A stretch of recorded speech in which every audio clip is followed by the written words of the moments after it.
الله الرحمن الرحيم. بسم الله الرحمن الرحيم. وبالسند المتصل إلى الإمام الهمام الحافظ الحجة أمير المؤمنين في الحديث أبي عبد الله محمد بن إسماعيل بن إبراهيم بن المغيرة بن بعضبة الجعفي البخاري رحمه الله تعالى ومتعنا بعلومه وفيوضه وبركاته آمين. قال حدثني عبد الله بن محمد سمع روح بن عبدة قال أنه روح بن عبدة قال حدثنا سعيد بن أبي عروبة عن قتادة قال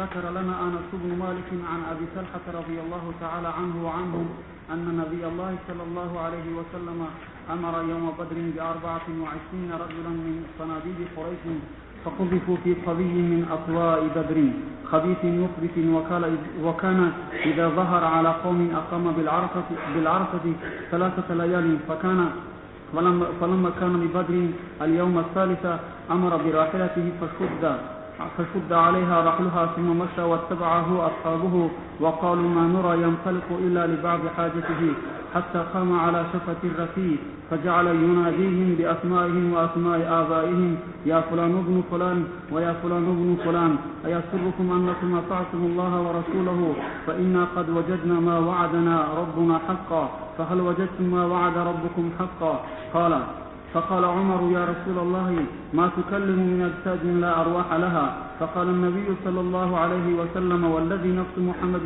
بيده ما أنتم بأسمع لما أقول منهم قال قتادة أحياهم الله حتى أسمعهم قوله توبيخا وتصغيرا ونقمة وحسرة وندما. وبه قال حدثنا الحميدي قال حدثنا سفيان قال حدثنا عمرو عن عطاء عن ابن عباس رضي الله عنه وعنهم الذين بدلوا نعمة الله كفرا قال هم والله كفار قريش قال عمرو هم قريش ومحمد صلى الله عليه وسلم نعمة الله وأحلوا قومهم دار البواري قال النار يوم بدر. وبه قال حدثني عبيدة بن إسماعيل قال حدثنا أبو سامة عن هشام عن أبيه قال ذكر عند عائشة رضي الله عنها أن ابن عمر رضي الله عنه وعنهم رفع إلى النبي صلى الله عليه وسلم أن الميت يعذب في قبره ببكاء أهله فقالت إنما قال رسول الله صلى الله عليه وسلم إنه ليعذب بخطيئته وذنبه وإن أهله ليبكون عليه الآن. قالت وذلك مثل قوله إن رسول الله صلى الله عليه وسلم قام على الخليل وفيه قتل بدر من المشركين فقال لهم ما قال إنهم ليسمعون ما أقول وإنما قال إنهم الآن ليعلمون أنما كنت أقول لهم حق ثم قرأت إنك لا تسمع الموتى وما أنت بمسمع من في القبور يقول حين تبوأوا مقاعدهم من النار. وبه قال حدثني عثمان حدثنا عبدة عن هشام قال حدثنا عبدة عن هشام عن أبيه عن ابن عمر رضي الله عنه وعنهم قال وقف النبي صلى الله عليه وسلم على خليل رضي الله عنهما وعنهم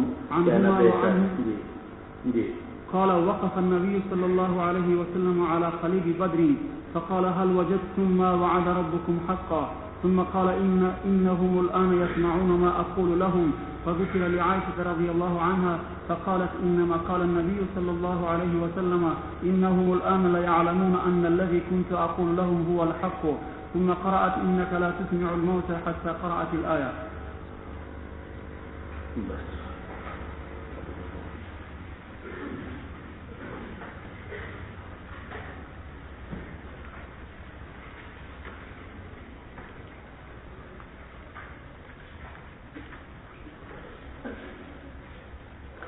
بات چل رہی ہے غزوہ بدر کی اور غزوہ بدر سے متعلق مختلف احادیث مختلف ابواب میں امام بخاری رحمۃ اللہ علیہ ذکر کر رہے ہیں.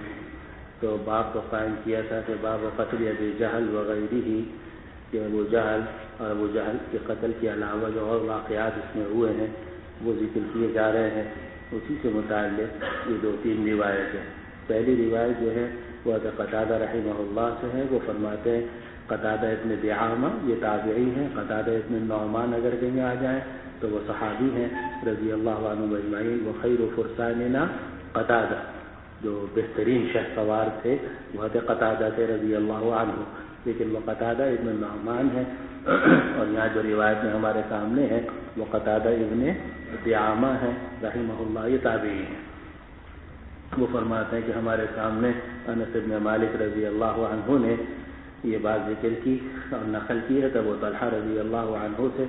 آپ جانتی ہوں گے کہ ابو طلحہ رضی اللہ عنہ یہ انصاری صحابی ہیں، اور یہ انس بن مالک رضی اللہ عنہ کے سوتیلے والد ہیں، کیونکہ انس ابن مالک ابن نضر، حضرت انس کے جو والد تھے مالک ابن نضر رضی اللہ عنہ، ان کا انتقال ہو گیا تھا، اور ان کے انتقال کے بعد حضرت انس ابن مالک رضی اللہ عنہ کی جو والدہ تھی ام سلیم، ان کی والدہ کا نام کیا ہے؟ ام سلیم، انہوں نے شادی کی حضرت ابو طلحہ رضی اللہ عنہ سے، تو مالک ابن نضر ان کے حقیقی باپ ہیں، اور ابو طلحہ رضی اللہ عنہ ان کے سوتیلے والد ہیں، مربی ہیں، اور اکثر یہ اپنے سوتیلے والد ہی کا ذکر کرتے ہیں کیونکہ ان کی زندگی زیادہ تر انہی کے پاس گزری۔ ویسے ان کی والدہ نے ام سلیم نے ان کو حضور صلی اللہ علیہ وسلم کی خدمت میں پیش کر دیا تھا۔ جب حضور صلی اللہ علیہ وسلم ہجرت کر کے مدینہ منورہ تشریف لائے تو ام سلیم آئیں، انہوں نے عرض کیا کہ یا رسول اللہ، یہ آپ کا خادم ہے، آپ کی خدمت کیا کرے گا، تو آپ نے ان کو قبول فرما لیا۔ چنانچہ 10 سال انہوں نے حضور صلی اللہ علیہ وسلم کی خدمت کی، اور آپ کو معلوم ہے کہ 10 سال میں ایک مرتبہ بھی حضور صلی اللہ علیہ وسلم نے ان کو اف نہیں کہا، اور یہ نہیں کہا کہ تم نے یہ کام کیوں کیا، اور یہ بھی نہیں فرمایا کہ تم نے یہ کام کیوں نہیں کیا۔ 10 سال مسلسل حضور صلی اللہ علیہ وسلم کی خدمت کی۔ اتنی بات ہے کہ ایک مرتبہ حضور نے فرمایا کہ تم فلاں جگہ چلے جاؤ، انہوں نے کہا میں نہیں جاؤں گا، صاف انکار۔ پھر حضور صلی اللہ علیہ وسلم خود نکلے تو دیکھا کہ راستے میں کھڑے ہوئے کہیں کھیل رہے ہیں یا کہیں کچھ چیز دیکھ رہے ہیں، تو حضور صلی اللہ علیہ وسلم نے ان کا کان اس طریقے سے مروڑا اور کہا کہ انس تم جاؤ گے نہیں؟ کہا یا رسول اللہ جا رہا ہوں، ہی جا رہا ہوں، راستے میں رک گیا تھا۔ تو 10 سال انہوں نے خدمت کی ہے نبی کریم صلی اللہ علیہ وسلم کی۔ یہ سب باتیں سیکھنے کی ہیں مولوی صاحب۔ ابو طلحہ رضی اللہ عنہ ان کے سوتیلے والد ہیں، تو انس ابن مالک ابن نضر رضی اللہ عنہ کی روایت ہے اپنے سوتیلے والد ابو طلحہ رضی اللہ عنہ سے کہ نبی کریم صلی اللہ علیہ وسلم نے بدر والے دن حکم دیا 24 افراد کا جو قریش کے صنادید میں سے تھے، صنادید یعنی سرداروں میں سے تھے، اور آپ کی حاشیے میں لکھا ہوا ہے کہ یہ صنادید جمع ہے سندید کی، اور یہ عفریت کے وزن پر ہے، عفریت عفاریت، سندید صنادید، تو یعنی مراد اس سے سید، سردار، بڑا۔ تو قریش کے جو بڑے بڑے 24 سردار تھے ان کے بارے میں آپ نے حکم دیا اور ان کو ڈال دیا گیا فی قوی من اقواء بدر، بدر کے کنووں میں سے ایک کنویں کے اندر، بدر کے کنووں میں سے ایک کنویں کے اندر۔ اب اس میں لفظ آ رہا ہے قوی کا، لیکن اسی کنویں کے بارے میں آگے لفظ آ رہا ہے رکی کا، حالانکہ تھوڑا سا فرق ہے۔ قوی کہا جاتا ہے اس کنویں کو جس کی منڈیر پکی بنا دی گئی ہو۔ قوی قوایتوی کے معنی سے نکلا ہے، اور اس کے معنی ہے اس کنویں کے کہ جس کی منڈیر پکی بنا دی گئی ہو، اور رسی کہا جاتا ہے کچے کنویں کو جس کی ابھی تک منڈیر نہ بنائی گئی ہو۔ تو اب یہ جو روایت آپ کے سامنے ہے اس کے شروع میں تو آ رہا ہے کہ وہ قوی تھا، لیکن آگے آ رہا ہے کہ وہ رسی تھا، تو دونوں باتیں جمع ہو سکتی ہیں کہ کسی زمانے کے اندر اس کی منڈیریں وغیرہ بنائی گئی تھیں لیکن وہ ٹوٹ پھوٹ گئی تھیں، تو بے اعتبار مکان حضرت ابو طلحہ رضی اللہ عنہ نے اس کو قوی کہہ دیا، اور بے اعتبار ما هو الآن اس کو رکی کہہ دیا۔ تو ان سب کو ڈالا گیا بدر کے کنووں میں سے ایک کنویں کے اندر جو خبیث بھی تھا، مخبث بھی تھا۔ خبیث بھی تھا یعنی پہلے سے اس میں سڑا ہوا پانی اور گندی چیزیں موجود تھیں، اور مخبث بھی تھا اس معنی کر کے کہ جو بھی چیز اس میں ڈالی جاتی تھی اس کو بھی سڑا دیتا تھا، بدبودار، ظاہر بدبودار گندا پانی ہوگا تو جو صاف چیز بھی اس میں جائے گی تو وہ بھی بدبودار ہو جائے گی۔ تو خبیث بھی تھا، مخبث بھی تھا، تو حضور صلی اللہ علیہ وسلم نے حکم دیا کہ ان سب لاشوں کو وہاں اس کنویں کے اندر ڈال دیا جائے، کیونکہ علیحدہ علیحدہ قبر کھودنا مشکل تھا، اور لاشوں کے سڑنے والی تھیں، تو اس لیے حضور صلی اللہ علیہ وسلم نے اس کنویں میں ان کو ڈلوا دیا. الخبیثات للخبیثین والخبیثون للخبیثات. اور حضور صلی اللہ علیہ وسلم جب کسی قوم کے اوپر غالب آتے تھے، ظاہر ہوتے تھے، ظاہر معنی میں ہے غلبہ کا، کہ جب آپ کسی قوم پر غالب آتے تھے، اقام بالعرقۃ ثلاث لیال، تو آپ وہاں اس میدان میں 3 راتوں تک اقامت اختیار فرماتے تھے. یہ اکثر آپ کی عادت مبارکہ تھی کہ کوئی علاقہ آپ فتح کرتے تھے تو فتح کرتے ہی فوراً وہاں سے روانہ نہیں ہوتے تھے، بلکہ 3 دن تک وہاں قیام فرماتے تھے تاکہ قریب کے حالات کا جائزہ لے لیں اور آئندہ کے جو انتظامات وہاں کرنے ہیں وہ سب کر لیے جائیں. اطمینان سے وہاں 3 دن رہتے تھے، پھر اس کے بعد وہاں سے روانہ ہوتے تھے. تو بدر میں اللہ سبحانہ و تعالیٰ نے جب آپ کو فتح عطا فرمائی تو آپ وہاں بھی 3 دن ٹھہرے رہے. جب بدر میں 3را دن ہوا تو ہمارا فلما کانا بے بدر اليوم الثالث کانا تامہ لے لو. تو جب بدر کے اندر 3را دن ہوا تو رسول اللہ صلی اللہ علیہ وسلم نے اپنی اونٹنی کے بارے میں حکم دیا، اپنی سواری کے بارے میں حکم دیا، اس پر اس کا کجاوہ کسا گیا. پھر آپ چلے اور آپ کے صحابہ بھی آپ کے پیچھے تھے. اور صحابہ فرماتے ہیں کہ ہمارا خیال نہیں تھا کہ آپ جا رہے ہیں مگر یہ کہ کچھ کام ہے آپ کو. مانورا ینطلق، ہم نہیں گمان کرتے تھے کہ آپ تشریف لے جا رہے ہیں مگر اپنی کسی حاجت کی وجہ سے.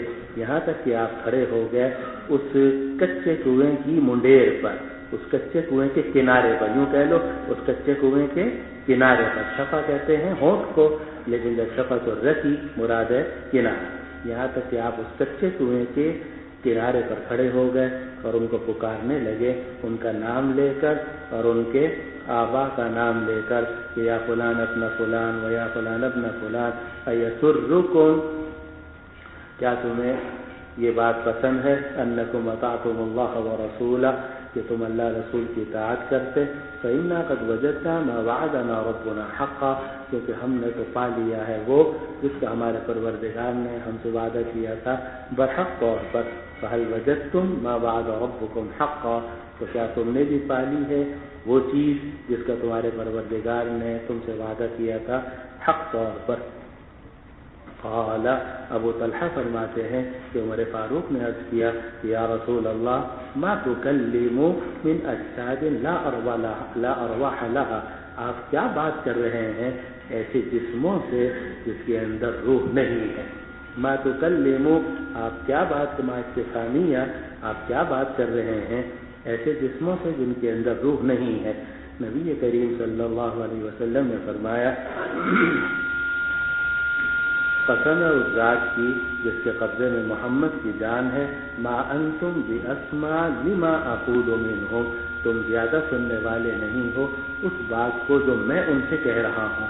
یعنی جتنا وہ سن رہے ہیں، جتنا تم سن رہے ہو اتنا ہی وہ بھی سن رہے ہیں، اور تم ان سے زیادہ سننے والے نہیں ہو. تم زیادہ سننے والے نہیں ہو اس بات کو جو میں ان سے کہہ رہا ہوں. یعنی جتنا تم سن رہے اتنا ہی وہ بھی سن رہے ہیں. قتادہ رحمہ اللہ فرماتے ہیں کہ اللہ سبحانہ و تعالی نے ان کو حیات عطا کی، یہاں تک کہ اللہ تعالیٰ نے حضور کا قول ان کو سنا دیا، توبیخاً و تصغیراً، دھمکانے کے لیے، ان کو ذلیل کرنے کے لیے، انتقام کے لیے، حسرت کے لیے اور شرمندگی کے لیے. یہ تو ایک روایت ذکر کی. دوسری روایت جو ہے وہ عمرو بن دینار نے نقل کیا عطاء ابن ابی رباح سے، اور عطاء ابن رباح نے نقل کیا ہے عبداللہ ابن عباس رضی اللہ عنہ سے کہ یہ جو قرآن مجید میں آتا ہے الذین بدلوا نعمت اللہ کفرا، کہ یہ وہ لوگ ہیں جنہوں نے اللہ کی نعمت کو تبدیل کر دیا کفر سے. یعنی اللہ نے ان کو نعمت عطا کی تھی، انہوں نے اس نعمت کو چھوڑ دیا، اپنے علاقے سے نکال دیا اور کفر کو اختیار کر لیا. تو قال ہم واللہ کفار قریش. تو عبداللہ ابن عباس فرماتے ہیں کہ اس آیت کا اولین مصداق اس لیے کہہ رہا ہوں کہ قرآن مجید کی آیت جو ہے وہ اپنے شان نزول پہ بند نہیں ہوتی، بلکہ وہ اولین مصداق ہوتا ہے، بلکہ ثانوی اور دوسرے مصداق بھی اس کے ہوتے رہتے ہیں بعد میں بھی. تو فرمایا کہ ہم واللہ کفار قریش، کہ یہ جو لوگ ہیں جن کا اس آیت کے اندر ذکر کیا گیا ہے اللہ کی قسم یہ قریش کے کفار ہیں. یہ تو اتنی بات نقل کی عبداللہ ابن عباس نے، لیکن عطا نے اس پر اضافہ کیا کہ اس کا مطلب یہ ہے کہ وہم قریش کہ الذین بدلوا نعمت اللہ، تو الذین بدلوا سے تو کفار قریش مراد ہے، اور آگے جو آ رہا ہے نعمت اللہ، اس نعمت اللہ سے کون مراد ہے؟ محمد صلی اللہ علیہ وسلم۔ ہم قریش، ہم کی ضمیر راجع ہے، الذین بدلوا وہ تو قریش ہے، اور وہ محمد صلی اللہ علیہ وسلم نعمت اللہ۔ اور اس کے آگے آ رہا ہے وَحَلُّوا قَوْمَهُمْ دَارَ الْبَوَارِ، اور ان لوگوں نے اپنی قوم کو ہلاکت کے گھر میں جا اتارا، انہوں نے اپنی قوم کو اتارا ہلاکت کے گھر میں۔ تو ہلاکت کے گھر سے مراد کیا ہے؟ النار یوم بدر، کہ بدر والے دن وہ سب اپنے لوگوں کو بدر لے آئے اور بدر میں سب جہنم کے اندر داخل ہو گئے۔ اگلی روایت نقل کی کہ وہ بھی قال حدثني عبید بن اسماعیل قال حدثنا ابو اسامہ عن ہشام عن ابیہ، ہشام عن ابیہ سے مراد کیا ہے؟ ہشام ابن عروہ ابن الزبیر، اور یہ بڑے مکثرین فی الحدیث میں سے ہیں اور اکثر ان کی روایات آتی رہتی ہیں، ہشام ابن عروہ ابن الزبیر، اور عروہ ابن الزبیر کی اکثر روایتیں آتی ہیں اپنی خالہ سے، یعنی حضرت عائشہ رضی اللہ عنہا سے، کیونکہ ہشام ابن عروہ ابن الزبیر، عروہ ابن الزبیر یہ بیٹے ہیں زبیر ابن العوام کے، اور زبیر ابن العوام کی جو اہلیہ ہیں وہ حضرت اسماء ہیں، حضرت عائشہ ان کی خالہ ہیں، تو اکثر روایتیں جو حضرت عائشہ سے رضی اللہ عنہا سے آ رہی ہیں وہ ہشام ابن عروہ کی ہیں۔ عن ہشام عن ابیہ، ہشام کی روایت ہے اپنے والد عروہ سے، وہ کہتے ہیں کہ حضرت عائشہ رضی اللہ عنہا کے سامنے یہ بات ذکر کی گئی کہ عبداللہ ابن عمر نے نبی کریم صلی اللہ علیہ وسلم کی طرف اس جملے کو بلند کیا ہے یعنی نسبت کی ہے کہ نبی کریم صلی اللہ علیہ وسلم نے فرمایا کہ میت کو عذاب دیا جاتا ہے اس کی قبر میں جب اس کے گھر والے اس پر رو رہے ہوتے ہیں۔ جب میت کے گھر والے اس پر روتے ہیں تو میت کو اس کے گھر والوں کے رونے کی وجہ سے میت کو عذاب دیا جاتا ہے، میت کو عذاب دیا جاتا ہے اس کی قبر میں جبکہ اس کے گھر والے اس پر روتے ہیں۔ یہ روایت کس نے نقل کی؟ حضرت عبداللہ بن عمر رضی اللہ عنہ نے، اور یہ روایت نقل کی گئی پھر آگے حضرت عائشہ رضی اللہ عنہا کے سامنے۔ فقالت، تو حضرت عائشہ رضی اللہ عنہا نے فرمایا کہ جزی نے رسول اللہ صلی اللہ علیہ وسلم نے یہ فرمایا تھا کہ میت کو عذاب دیا جاتا ہے اس کے گناہ کی وجہ سے اور اس کی خطاؤں کی وجہ سے، اور حال یہ ہے کہ اس کے گھر والے اس کے اوپر رو رہے ہوتے ہیں اس وقت میں، کیونکہ ان المیت لیعذب ببکاء اہلہ علیہ کے ظاہر سے یہ بات معلوم ہوتی ہے کہ باسببیہ ہے۔ جب باسببیہ ہے تو مطلب یہ ہوگا کہ گھر والوں کے میت پر رونے کی وجہ سے میت کو عذاب دیا جا رہا ہے۔ تو حضرت عائشہ رضی اللہ عنہا نے اس معنی کو قبول نہیں فرمایا اور یہ کہا کہ نہیں، اس کا یہ مطلب نہیں ہوگا، بلکہ مطلب یہ ہوگا کہ یہ بات سببیہ نہیں ہے بلکہ بات جو ہے وہ صرف مصاحبت کے لیے ہے، تلبس کے لیے ہے۔ تو معنی یہ ہوگا کہ اس میت کو اس کے کفر اور اس کے گناہوں کی وجہ سے عذاب دیا جا رہا ہوتا ہے اس حال میں کہ گھر والے اس کے اوپر رو رہے ہوتے ہیں۔ گویا حضرت عائشہ رضی اللہ عنہا نے اس بات کو سببیت سے نکال کر تلبس اور مصاحبت کی ملابسہ اور مصاحبت کی طرف لے کر گئے۔ تو فرمایا کہ فقالت، تو حضرت عائشہ رضی اللہ عنہا نے فرمایا کہ رسول اللہ صلی اللہ علیہ وسلم نے تو یہ فرمایا ہوگا کہ میت کو عذاب دیا جا رہا ہوتا ہے اس کی خطاؤں اور اس کے گناہوں کی وجہ سے، اور بے شک حالیہ، اور حال یہ ہے کہ اس کے گھر والے اس کے اوپر رو رہے ہوتے ہیں اس وقت میں۔ قالت، پھر حضرت عائشہ رضی اللہ عنہا نے فرمایا کہ یہ تو بالکل ایسا ہی ہے جیسا کہ رسول اللہ وذالک مثل قولی، اور یہ ایسا ہے جیسے عبداللہ ابن عمر کا قول۔ وہ عبداللہ ابن عمر کی دوسری بات بھی ان کو یاد آ گئی۔ فرمایا کہ عبداللہ ابن عمر نے یہ روایت کیا ہے کہ حضور صلی اللہ علیہ وسلم جب کنویں پر کھڑے ہوئے اور اس میں مشرکین بدر کے مقتولین کی لاشیں تھیں تو آپ نے ان کو یہ فرمایا تھا کہ فقال لهم ما قال انهم ليسمعون ما اقول، کہ آپ نے ان کو فرمایا تھا کہ میں جو کچھ کہہ رہا ہوں یہ مردے اس کو سن رہے ہیں، یہ مشرکین بدر اس کو سن رہے ہیں۔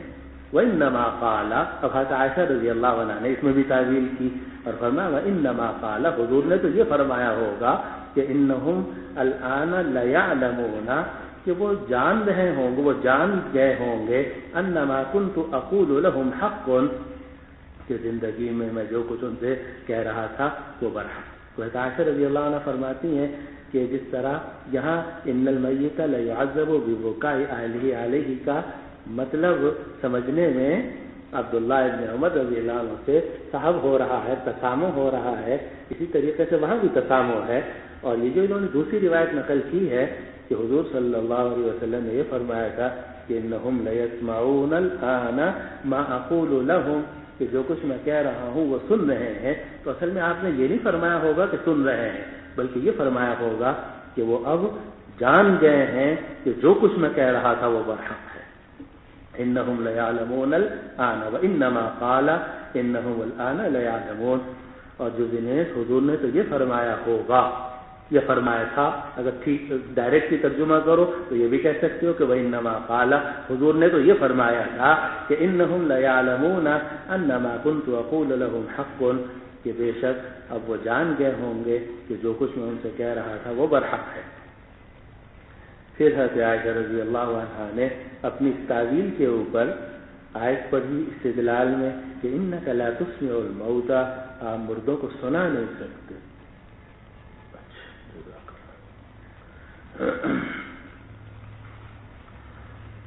اس تعویل کے اوپر آیت پڑھی کہ انک لا تسمع الموتى، آپ مردوں کو نہیں سنا سکتے، وما انت بمسمع من فی القبور، اور آپ نہیں سنانے والے ان لوگوں کو جو قبور میں ہیں، جو قبروں میں مردے ہیں، ان کو آپ نہیں سنا سکتے۔ یقولو، اور یہ جو حضور صلی اللہ علیہ وسلم نے فرمایا، کیا فرمایا؟ انہم الآن لیعلمون حین تبوؤوا مقاعدہم من النار، یہ اس وقت میں فرمایا جب وہ اپنے جہنم کے ٹھکانوں میں پہنچ گئے تھے، جب وہ اپنے جہنم کے ٹھکانوں میں پہنچ گئے تھے۔ اگلی روایت بھی لے لو، وبه قال حدثني عثمان قال حدثنا عبدة عن هشام عن أبيه عن ابن عمر رضی اللہ عنہما وعنہ، عبداللہ ابن عمر رضی اللہ عنہ کی روایت ہے کہ نبی کریم صلی اللہ علیہ وسلم قلیب بدر پر کھڑے ہوئے، یہ بدر کے اس گڑھے پر، کنویں پر، اور فرمایا هل وجدتم ما وعد ربكم حقا، کیا تم نے پا لیا ہے وہ چیز جس کا تمہارے پروردگار نے تم سے وعدہ کیا تھا حق طور پر۔ ثم قال، اور پھر حضور صلی اللہ علیہ وسلم نے فرمایا انہم الآن یسمعون ما اقول لهم، کہ جو کچھ میں ان سے کہہ رہا ہوں بے شک وہ سن رہے ہیں۔ انہم الآن، بے شک وہ اب سن رہے ہیں وہ بات جو میں ان سے کہہ رہا ہوں۔ فذکر لعائشہ، عبداللہ ابن عمر سے یہ بات جا کر ذکر کی گئی حضرت عائشہ رضی اللہ عنہا سے، فقالت، تو وہ فرمانے لگی کہ جوتی نے نبی کریم صلی اللہ علیہ وسلم نے یہ فرمایا تھا کہ بے شک اب وہ جان گئے ہوں گے کہ جو کچھ میں ان سے کہہ رہا تھا وہی حق ہے۔ پھر حضرت عائشہ رضی اللہ عنہا نے یہ آیت پڑھی انک لا تسمع الموتى وما انت بمسمع من فی القبور، یہ پوری آیت ہے۔ اب یہ روایات آپ کے سامنے ہیں، یہ جتنی روایات کی عبارت آپ نے پڑھی جن کا میں ترجمہ کرایا، اس سے ایک بات تو یہ معلوم ہوتی ہے کہ جو قلیب بدر میں مشرکین کو ڈالا گیا تھا اس لیے کہ ان کے لیے علیحدہ علیحدہ قبر تیار کرنا مشکل تھا، تو اس لیے ان کو، اور ویسے بھی آپ کو پتہ ہے کہ مسئلہ یہی ہے کہ کافر کے لیے کوئی اعزاز کے ساتھ دفن کرنے کی ضرورت نہیں ہے، کیونکہ وہ مسلمان نہیں ہے کہ اس کو باقاعدہ کفن دیا جائے یا اس کی نماز کو پڑھنے کا سوال ہی نہیں ہے، بلکہ اس کو، کیونکہ لیکن بہرحال وہ جانور نہیں ہے بلکہ انسان ہے، اس لیے اس کو قبر دی جاتی ہے، اس کو اپنا گڑھا کھود کر اس میں دفن کر دیا جاتا ہے۔ یہی وجہ ہے کہ امیہ بن خلف جو کہ بہت موٹا بھی تھا اور اس کی لاش کو گھسیٹنا ممکن نہ ہوا، تو صحابہ رضوان اللہ علیہ اجمعین نے وہیں جہاں وہ تھا اسی کے اوپر مٹی ڈال دی تاکہ اس کی لاش جو ہے وہ چھپ جائے۔ تو شریعت نے اس میں اعتدال سے، شریعت کی ہر چیز میں اعتدال ہے، نہ تو جانور سمجھا جاتا ہے اور نہ ہی اس کو مسلمان سمجھا جاتا ہے۔ اگر مسلمان سمجھے تو اکرام ہے، اگر جانور سمجھے تو انسانیت کی بالکل ہی نفی لازم آتی ہے، تو شریعت و اعتدال چاہتی ہے، اس لیے اس کو دفنایا تو جاتا ہے، مگر اعزاز، اکرام، دعائے مغفرت وغیرہ کرنا یہ سب ناجائز ہے، جیسا کہ آپ حضرات کو معلوم ہے، اور اس سے بھی یہ مسئلہ ثابت ہوتا ہے۔ دوسری دو باتیں جو ان روایات سے معلوم ہوتی ہیں، پہلا مسئلہ ہے سماع موتیٰ کا ہے جی، اور دوسرا مسئلہ ہے ان المیت لا يعذب ببکاء اہلہ علیہ کا. یہ دو مسئلے ضمناً بیچ میں آ گئے ہیں. حالانکہ یہ غزوہ قصۃ و غزوۃ بدر چل رہا ہے، مغازی سے براہ راست اس کا تعلق نہیں ہے، لیکن چونکہ روایتیں آ گئی ہیں اس لیے کچھ نہ کچھ عرض کرنا مناسب ہے. اب یہ جو روایات آپ کے سامنے ہیں ان میں حضرت عائشہ رضی اللہ عنہا کا یہ موقف ہے کہ حضور صلی اللہ علیہ وسلم نے اس وقت میں یہ نہیں فرمایا تھا کہ ما انتم باسمع لما اقول یا انہم الان لیسمعون ما اقول، بلکہ یہ فرمایا ہوگا یا یہ فرمایا تھا کہ انہم لیعلمون الان ما اقول انہم الحق وغیرہ. اور حضرت عائشہ رضی اللہ عنہ نے استدلال کیا قرآن مجید کی آیت سے کہ وَإِنَّكَ لَا تُسْمِعُ الْمَوْتَى وَمَا أَنْتَ بِمُسْمِعٍ مَنْ فِي الْقُبُورِ. اب یہ جو آیت ہے یہ قرآن مجید میں 3 جگہ آئی ہے. نمبر 1 سورۃ النمل میں ہے اعوذ باللہ من الشیطان الرجیم إِنَّكَ لَا تُسْمِعُ الْمَوْتَى، بے شک آپ مردوں کو نہیں سنا سکتے، وَلَا تُسْمِعُ الصُّمَّ الدُّعَاءَ، اور آپ بہرے لوگوں کو اپنی پکار نہیں سنا سکتے، وَلَا تُسْمِعُ الصُّمَّ الدُّعَاءَ، اور آپ نہیں سنا سکتے بہرے لوگوں کو الدعاء اپنی پکار اذا ولوا مدبرین، جب وہ پشت پھیر کے جا رہے ہوں. جب وہ پشت پھیر کے، ذرا غور سے سنتے رہو ترجمہ ہے جی، اذا ولوا مدبرین، جب وہ پشت پھیر کے جا رہے ہوں. وما انت بہاد العمي عن ضلالتهم، اور آپ اندھوں کو ان کی گمراہی سے ہدایت نہیں دے سکتے. وما انت بہاد العمي، اور آپ اندھوں کو ہدایت نہیں دے سکتے عن ضلالتهم، ان کی گمراہی سے. ان تسمع الا من يؤمن بآیاتنا، آپ نہیں سنا سکتے مگر صرف ان لوگوں کو جو ہماری آیات پر ایمان رکھتے ہیں.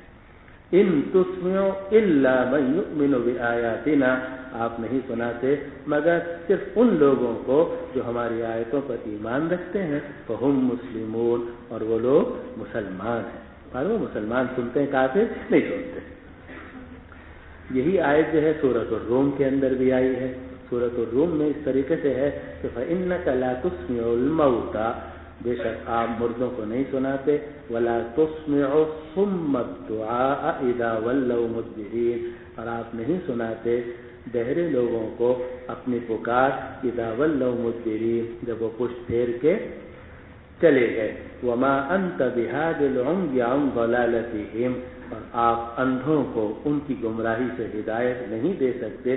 ان تسمع الا من يؤمن بآیاتنا، اور آپ نہیں سنا سکتے مگر ان لوگوں کو جو ہماری آیات پر ایمان رکھتے ہیں. فہم مسلمون، اور وہ لوگ مسلمان. گویا یہ دونوں آیتیں بالکل ایک ہی ہیں، البتہ یہ سورۃ النمل 80 کا 80 اور پھر سورۃ الروم میں 52 اور 53. ٹھیک ہے جی. اسی طرح کا مفہوم جو ہے وہ سورۃ الفاطر میں بھی آیا، اور سورۃ الفاطر میں اللہ سبحانہ و تعالی نے فرمایا وما يستوي الأحياء وما يستوي الأعمى والبصير، وما يستوي الأعمى والبصير، اندھا اور بینا آدمی برابر نہیں ہو سکتے. ولا الظل ولا الحرور، اور سایہ اور گرمی برابر نہیں ہو سکتے. وما يستوي الأحياء ولا الأموات، اور زندہ اور مردے برابر نہیں ہو سکتے. ان اللہ يسمع من يشاء، ان اللہ یسمع من یشاء، اللہ تعالیٰ کو سنا سکتا ہے جس کو چاہے. وما انت بمسمع من فی القبور، لیکن آپ نہیں سنا سکتے ان لوگوں کو جو قبروں میں ہیں. یہ 3 آیات ہیں، اور ان 3 آیات سے حضرت عائشہ رضی اللہ عنہا نے نفی سماع موتیٰ کے اوپر استدلال فرمایا. سمجھ رہے ہیں بات کو؟ اور یہ جو سماع موتیٰ کا مسئلہ ہے یہ بھی ہمارے ہاں کافی بحث پچھلے دنوں میں تو کافی چلتی رہی کچھ اس طرح سے، لیکن الحمدللہ جب سے امریکہ وغیرہ نے حملے کیے تو ذرا یہ بحثیں کم ہو گئی. کیونکہ ہوتا یہی ہے کہ جب مسلمانوں کو تھوڑا سا سکون ہوتا ہے تو آپس میں لڑنا شروع ہو جاتے ہیں، لیکن جب دیکھتے ہیں کہ کوئی کافر حملہ آور ہے تو کچھ دنوں کے لیے بحثیں چھوڑ دیتے ہیں، بلکہ بعض تو اوقات تو خود بھی نہیں چھوڑتے. چنانچہ کہتے ہیں کہ جب بخارا میں کمیونسٹ داخل ہوئے تو ایک طرف کمیونسٹ داخل ہو رہے تھے اور دوسری طرف علماء یہ بحثیں کر رہے تھے کہ قوا حلال ہے یا حرام ہے. انہوں نے کہا قوا حلال ہے یعنی حرام ہے، تم سب ہمارے لیے حلال ہو. تو یہاں انہوں نے سب کو ہی شہید کر دیا. تو اس طرح کی یہ بحثیں ہمیشہ چلتی چلی آ رہی ہیں اور اس میں یا افراط ہو جاتا ہے اور یا تفریط ہو جاتی ہے، یا افراط ہو جاتا ہے یا تفریط ہو جاتی ہے. اور ساری چیزوں سے نظر بند کر کے بعض لوگ انہی ذیلی بحثوں کو اپنی زندگی کا مقصود بنا لیتے ہیں. ہمارے حضرات رحمہم اللہ نے ہمیں اس سے منع کیا، لیکن جتنی بحثیں آتی ہیں اس پہ جو ہمارے سلف صالحین کا کلام ہے اس کو ذکر کرنا بہرحال ضروری ہے. تو اس میں آج کل جو ہے وہ پہلے خلاصہ آپ کو بتا دیتا ہوں، پھر بعد میں انشاءاللہ تعالی. خلاصہ یہ ہے کہ ہمارے جو یہ متوحدین ہیں اصحاب العدل والتوحید، تو یہ حضرات تو اس بات کے قائل ہیں کہ کوئی مردہ نہیں سنتا ہے جی. یہ گویا کہ یہ سالبہ کلیہ کے قائل ہیں کہ کوئی بھی مردہ نہیں سنتا، حتیٰ کہ یہ لوگ جو ہیں یہ نبی کریم صلی اللہ علیہ وسلم کے سماع کا بھی انکار کرتے ہیں. حالانکہ جو اختلاف ہوا ہے وہ عام موتا کے سماع میں اختلاف ہوا ہے. انبیاء کرام علیہ السلام اور نبی کریم صلی اللہ علیہ وسلم کے سماع میں اہل السنہ والجماعہ میں کوئی اختلاف نہیں. یہ قاعدہ اعتراضی ہے اہل السنہ والجماعہ کی کہ اہل السنہ والجماعہ میں کوئی معتزلہ اور اصحاب العدل والتوحید وغیرہ. معتزلہ خود بھی اپنے آپ کو ہی کہتے تھے کہ نحن اصحاب العدل والتوحید. پڑھیں گے آپ انشاءاللہ بخاری وغیرہ میں آئے گا تو وہ کہتے تھے کہ ہم اصحاب العدل والتوحید ہیں. معتزلہ یہ کہتے تھے اپنے آپ. تو یہ معتزلہ وغیرہ انکار کریں تو کریں، ورنہ جو سماع انبیاء کرام علیہ السلام یہ نبی کریم صلی اللہ علیہ وسلم کا سماع اس میں کوئی اختلاف کبھی نہیں رہا اہل السنہ والجماعہ میں. البتہ جو عام موتا ہیں ان کے سماع میں اختلاف ہوا ہے. لیکن یہ ہمارے جو غیر اصحاب العدل والتوحید ہیں متوحد، ہمارے جو استاد تھے نا مولانا ادریس صاحب کاندھیلوی، ہم نے تو بخاری شریف الحمدللہ ان سے پڑھی ہے اور الحمدللہ ہمیں اس معاملے میں اللہ تعالیٰ کا خاص انعام ہوا ہے کہ ہم نے بڑے بڑے اساتذہ سے حضرت مولانا ادریس صاحب رحمۃ اللہ علیہ سے ہم نے بخاری شریف پڑھی. تو حضرت مولانا ادریس صاحب کاندھیلوی رحمۃ اللہ علیہ براہ راست شاگرد تھے حضرت مولانا انور شاہ کشمیری رحمۃ اللہ علیہ، اور حضرت مولانا انور شاہ کشمیری رحمۃ اللہ علیہ شاگرد حضرت شیخ الہند کے. اور ترمذی شریف ہم نے پڑھی حضرت مولانا رسول خان صاحب رحمۃ اللہ علیہ، اور حضرت مولانا رسول خان صاحب یہ شاگرد ہیں حضرت شیخ الہند کے. یعنی حضرت مولانا انور شاہ صاحب کاشمی رحمۃ اللہ علیہ کا واسطہ بھی بیچ میں سے حذف ہو گیا ہے. یعنی بہت ہی سند عالی ہے الحمدللہ. اللہم لک الحمد و لک الشکر. آدمی چھوٹا لیکن نسبت بڑی. تو بہرحال ہمارے استاد جو تھے مولانا ادریس صاحب کاندھیلوی رحمۃ اللہ علیہ ہمیشہ ان کو کہتے تھے، اس زمانے میں ان کا فتنہ ذرا زیادہ زور میں تھا، آج کل تو کچھ کم ہو گیا، لیکن مولانا ادریس صاحب رحمۃ اللہ علیہ کے زمانے میں جب وہ ہمیں پڑھاتے تھے تو ان کا زور کافی زیادہ تھا. تو اس لیے حضرت مولانا ادریس صاحب رحمۃ اللہ علیہ ہمیشہ ان کو کہتے تھے متوحدین. موحدین نہیں کہتے تھے بلکہ متوحدین کے بتکلف یہ توحید کا دعویٰ کرتے ہیں. وہ ان کی توحید ایسی ہے جیسے معتزلہ کے اصحاب العدل والتوحید کی. خیر بہرحال تو یہ جو حضرات ہیں یہ سالبہ کلیہ کے قائل ہیں کہ کوئی مردہ نہیں سنتا. اس کے مقابلے میں جو ہمارے اصحاب البدع والرسوم بدعتی اور بریلوی ہیں یہ موجبہ کلیہ کے قائل ہیں. تو ان کے ہاں جو ہے وہ ہر مردہ ہی سنتا ہے جی، ہر مردہ ہی سنتا ہے. لیکن ہمارے جو علماء دیوبند ہیں اور محققین رحمہم اللہ تعالی وہ نہ سالبہ کلیہ کے قائل ہیں نہ موجبہ کلیہ کے، وہ موجبہ جزیہ کے قائل ہیں. وہ یہ کہتے ہیں کہ بعض مردے بعض اوقات میں بعض لوگوں کی بعض بات سن لیتے ہیں، یعنی جن کو اللہ سنانا چاہے. ہمارے ہاں سارے مردے نہیں سنتے. نہ سالبہ کلیہ ہے کہ کوئی مردہ نہ سنتا ہو، اور نہ موجبہ کلیہ ہے کہ سارے مردے سنتے ہوں، بلکہ ہمارے ہاں موجبہ جزیہ ہے کہ ہو سکتا ہے کہ بعض مردے بعض لوگوں کی بعض بات کسی وقت میں سن لیتے ہوں، یعنی اللہ سبحانہ و تعالی ان کو سنا دیتے ہوں. یہ ہمارے علماء دیوبند رحمہم اللہ جس میں سارے حضرت گنگوہی، حضرت نانوتوی رحمۃ اللہ علیہ کی تو کتاب ہے آب حیات، اور اس میں انہوں نے نبی کریم صلی اللہ علیہ وسلم کی حیات کو ثابت کیا ہے، حیات بعد القبر کو، کہ وہ جس میں اثر کے ساتھ زندہ ہے۔ آب حیات بڑی مشہور کتاب ہے، تو گنگوہی، حضرت نونوتوی اور ہمارے جتنے اکابر تھے، حضرت مفتی شفیع صاحب، حضرت خانوی رحمۃ اللہ علیہ، حضرت مولانا سید حسین احمد صاحب مدنی رحمۃ اللہ علیہ، اور جن کو آپ علماء دیوبند کہتے ہیں، تو دیوبند کے جتنے بڑے بڑے علماء ہیں وہ سب اس بات کے قائل ہیں، اور اسی لیے المحند علی المفند اس میں یہ ساری باتیں لکھی ہوئی ہیں، اور اس پر ان سب حضرات کے قدیم اور جدید جتنے علماء دیوبند ہیں ان سب کے دستخط ہیں۔ تو علماء دیوبند رحمہم اللہ یہ فرماتے ہیں کہ نہ یہاں طالبہ کلیہ ہے اور نہ موجبہ کلیہ۔ جو طالبہ کلیہ کی بات کر رہا ہے تو وہ اس کا بھی اثبات مشکل ہے، اور جو موجبہ کلیہ کی بات کر رہا ہے وہ تو ہے ہی غلط۔ تو یہ اصل میں نہ طالبہ کلیہ ہے نہ موجبہ کلیہ، بلکہ یہ موجبہ جزیہ ہے کہ بعض مردے بعض لوگوں کی بعض بات سن لیتے ہیں۔ جب یہ آپ موقف سمجھ گئے، اب اس کے بعد دیکھیے کہ قرآن حکیم کی آیات اور احادیث کیا کہتے ہیں۔ سب سے پہلے ہم لیتے ہیں عائشہ رضی اللہ عنہا کے اس بات کو کہ حضور صلی اللہ علیہ وسلم نے یہ نہیں فرمایا تھا کہ انہم الآن لیسمعون ما اقول لهم یا ما انتم باسمع لما اقول لهم، بلکہ آپ نے فرمایا تھا انہم الآن لیعلمون۔ یہ موقف ہے حضرت عائشہ رضی اللہ عنہا کا جو آپ کے سامنے ہے اور بخاری شریف سے ثابت ہے۔ تو اس میں گزارش یہ ہے کہ یہ جو بات نقل کی جا رہی ہے کہ انہم الآن لیسمعون یا ما انتم باسمع لما اقول لهم، یہ صرف حضرت عبداللہ ابن عمر رضی اللہ عنہ نے نقل نہیں کی، یہ حضرت عبداللہ ابن عمر رضی اللہ عنہ نے بھی نقل کی ہے، حضرت ابو طلحہ رضی اللہ عنہ نے بھی نقل کی ہے، حضرت عبداللہ ابن مسعود رضی اللہ عنہ نے بھی نقل کی ہے، حضرت عبداللہ ابن سیدان رضی اللہ عنہ نے بھی نقل کی ہے۔ 4-5 صحابہ وہ ہیں جو بیک وقت اس روایت کو نقل کر رہے ہیں، اور یہ 4 اور 5 صحابہ وہ ہیں جو خود غزوہ بدر کے اندر شریک تھے، اور حضرت عائشہ رضی اللہ عنہا نہ اس غزوہ بدر میں شریک تھیں، نہ موقع پر موجود تھیں، نہ اس وقت میں ان کی حضور صلی اللہ علیہ وسلم سے شادی ہوئی تھی، وہ تو اس وقت تک زوجہ بھی نہیں تھی حضور صلی اللہ علیہ وسلم کی۔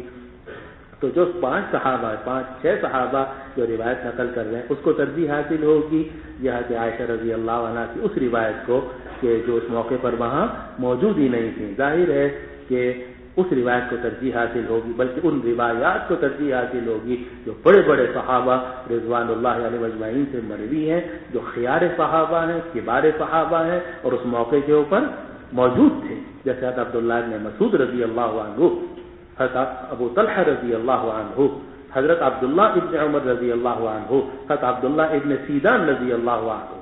بلکہ عجیب بات یہ ہے کہ یہ روایت کہ ما انتم باسمع لما اقول لهم، یہ روایت خود حضرت عائشہ رضی اللہ عنہ سے بھی مروی ہے۔ عجیب بات یہ ہے، اور سماع ان سے بھی ثابت ہے، اور اس کو روایت کی ہے طبرانی نے اور امام احمد ابن حنبل رحمہ اللہ نے اپنی مسند میں۔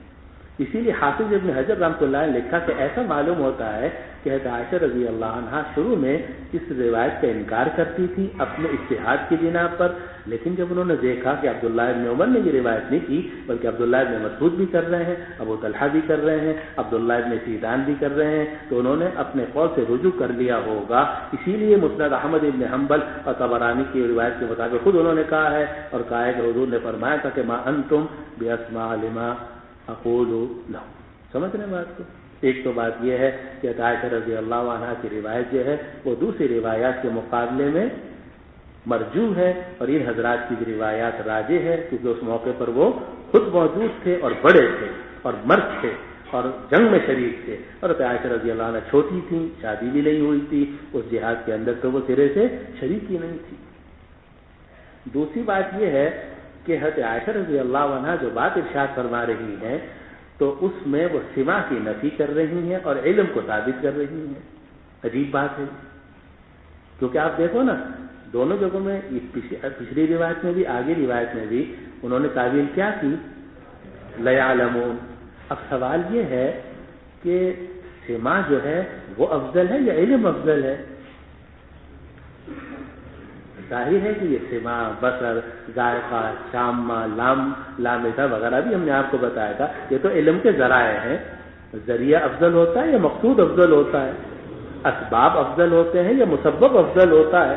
ظاہر ہے کہ جو مقصود ہے، یہ عجیب بات ہو رہی ہے کہ ایک ذریعے کی نفی کی جا رہی ہے اور مقصود کو ثابت کیا جا رہا ہے. سماع تو کوئی مقصود ہی نہیں ہے، سماع سے تو علم حاصل ہوتا ہے، سماع سے تو علم حاصل ہوتا ہے. تو اگر حضرت عائشہ رضی اللہ عنہ کی تعبیر کو بھی لے لیا جائے، اس سے بھی وہ سماع کی نفی نہیں ہوتی. زیادہ سے زیادہ آپ یہ کہہ سکتے ہو کہ سماع کی اگر نفی ہو بھی گئی تو علم کا اس بات ہو گیا، علم کا اس بات ہو گیا تو پھر حیا ثابت ہو گئی. جماعت پتھری تو پھر بھی نہ رہے. نہیں سمجھے بات کو؟ پتھریوں والا مسئلہ تو پھر بھی ختم ہو گیا کیونکہ علم آ گیا. علم جو ہے وہ پتھر کو علم ہونے کا کیا مطلب ہے؟ تو اس لیے حضرت عائشہ رضی اللہ عنہ کی اس روایت کو لینا مشکل ہے.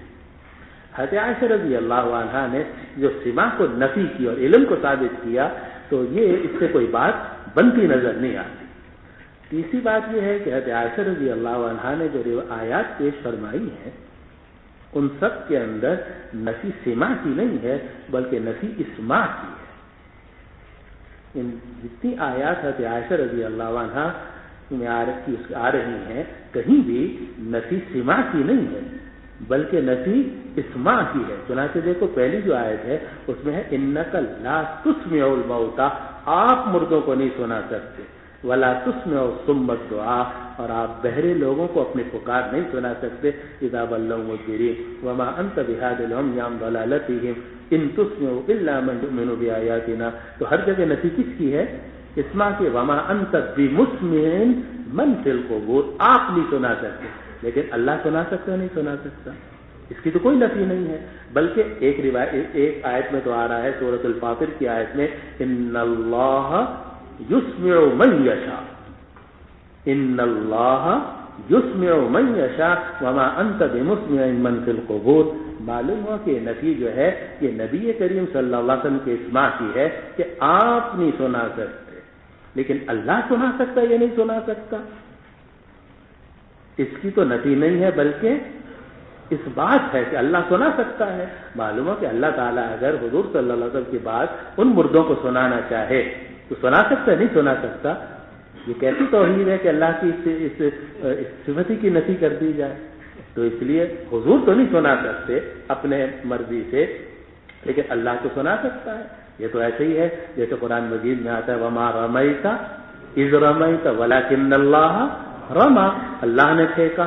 حضور نے بدر کے اندر مٹھی پھینکی تھی اور وہ جناب سب کی آنکھوں میں پہنچ گئی. پھینکی تو حضور نے تھی لیکن سب کی آنکھوں میں پہنچنا یہ حضور کا فعل تو نہیں تھا، یہ تو اللہ سبحانہ و تعالیٰ نے سب کی آنکھوں میں پہنچایا. تو اس سے آپ ہی کہہ سکتے ہیں کہ رمی نہیں ہوئی بالکل حضور سے، نہیں ہوئی تو ہے لیکن اس کا اثر مرتب نہیں ہو سکتا تھا جب تک اللہ سبحانہ و تعالیٰ نہ چاہتے. انک لا تہدی من احببت ولکن اللہ یہدی من یشاء، بے شک اللہ تعالیٰ نہیں ہدایت دیتے جس کو آپ چاہیں لیکن اللہ جس کو چاہتا ہے ہدایت. کیا ہدایت حضور کے قبضے میں ہے؟ سوال، ہدایت حضور کے قبضے میں ہے؟ نہیں. ہدایت تو کس کے قبضے میں ہے؟ لیکن کیا حضور ہدایت نہیں کرتے تھے؟ اب کوئی آدمی کہ حضور ہدایت ہی نہیں کرتے تھے، یہ کیسی بے وقوفی کی بات ہوگی.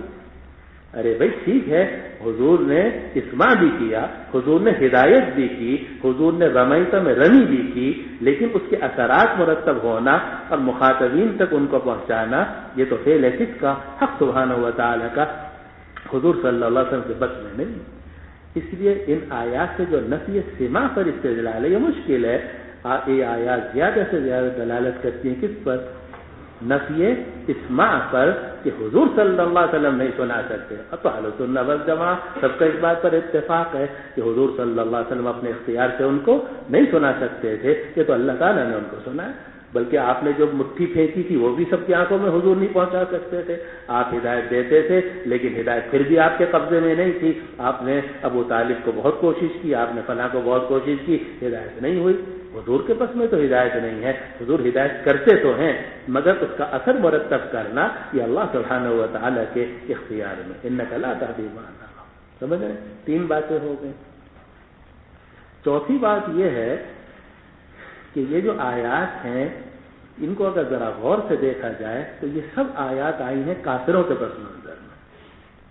یہ جتنی آیات 3 آیات ہیں ایک سورۃ النمل کی، دوسری سورۃ الروم کی اور تیسری سورۃ الفاطر کی. یہی 3 آیات ہے پورے قرآن مجید میں جس سے یہ سما کا مسئلہ ذکر کیا گیا ہے. یہ تینوں آیات جو آئی ہیں یہ کفار کے ضمن میں آئی ہیں اور ہر جگہ فرمایا گیا کہ ان کافروں کو آپ نہیں سنا سکتے.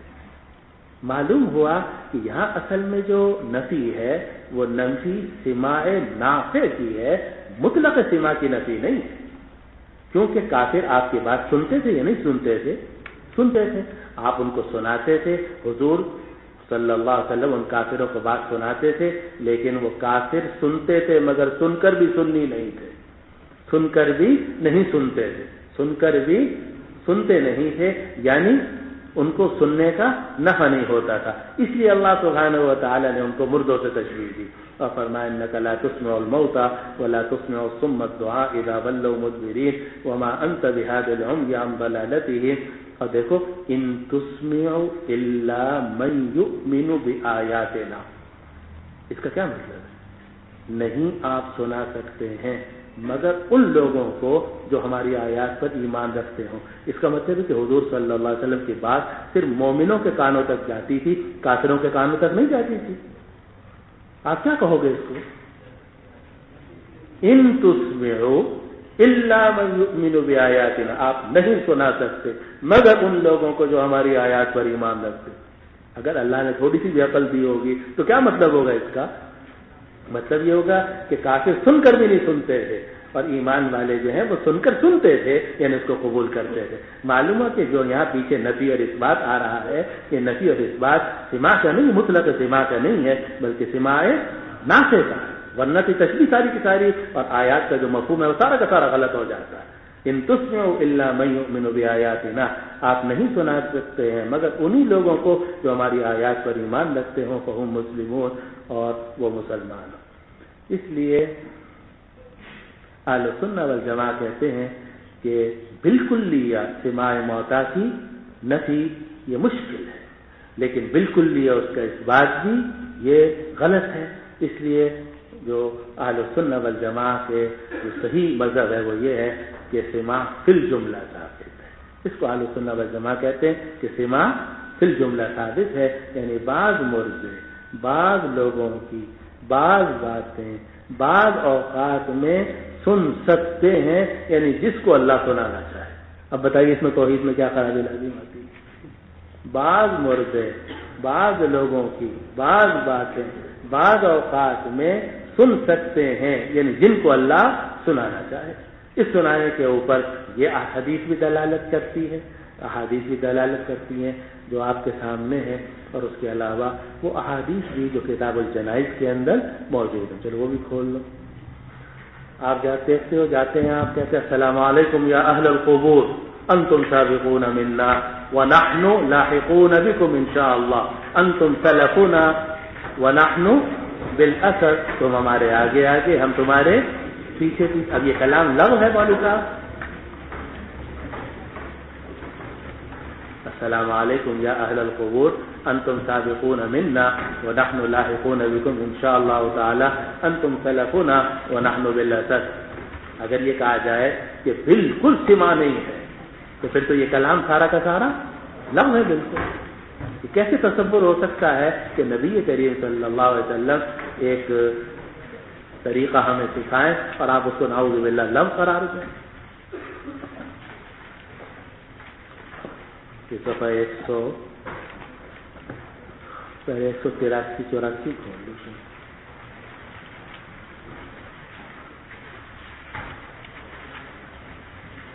بلکہ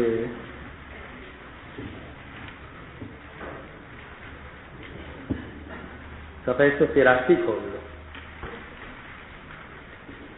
صفحہ 183.